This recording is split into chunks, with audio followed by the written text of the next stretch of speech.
Hi, my name is Marian. I'm the Senior Director of Visual Brain Experience here at K18. My hair type is thick, coarse, and very pin straight.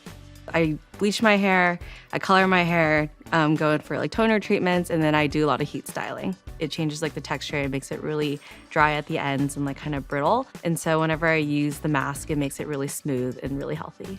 My stylist uses the K18 molecular repair service every single time I go into the salon to keep my hair super strong. So whenever I color my hair, lighten my hair, it keeps my hair at the tip-top shape. My K18 at-home routine is first the detox shampoo. I only wash my hair like once or twice a week, and so I like to use the detox to get it really clean, especially at the scalp.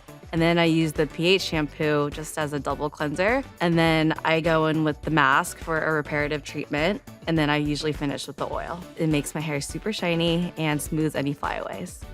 Now that I use K18, I can change up my hair whenever I want to. So I like going light in the summertime and bleaching like the ends like a lot. And then I like going back to like my more natural hair color and going darker sometimes. So K18 allows me to go back and forth and change it up whenever I feel like it and not compromise my hair health.